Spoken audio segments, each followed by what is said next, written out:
εδώ επισέρχεται και η εκπαίδευση, που είναι ένα σημαντικό κομμάτι βέβαια στα σχέδιά τους.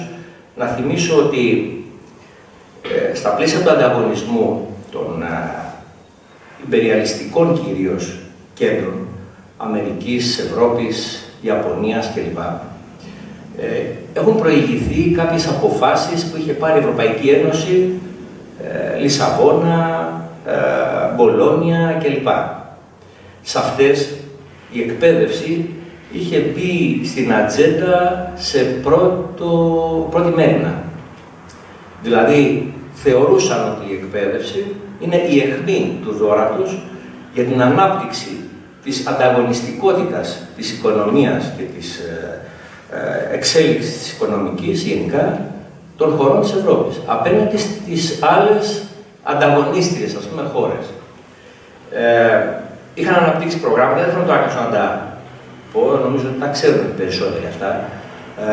Το πώς δηλαδή θέλουν να προσαρμόσουν την εκπαιδευτική πολιτική στα νέα δεδομένα, ακριβώς για να λύσουν το ζήτημα και των εργασιακών σχέσεων, αλλά και της κατάρτισης των νέων εργαζομένων, δηλαδή του επίπεδου των γνώσεών τους, των δεξιοτήτων τους κλπ.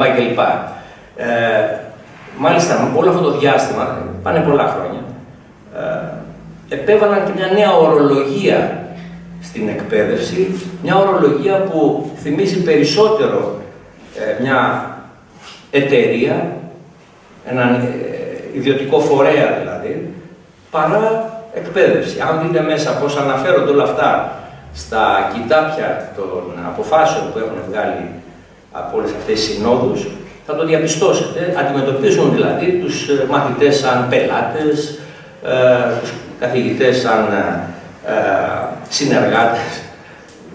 Είναι δηλαδή μια ιδιαίτερη, γιατί όλα αυτά δεν βγαίνανε από τα εκπαιδευτικά προγράμματα, έτσι αυτά αναφέρω, δεν βγαίνανε από κάποιο ερευνητικό κέντρο παιδαγωγικών αντιλήψεων, έτσι και τέτοιο. Βγαίνανε από οικονομικά Ινστιτούτα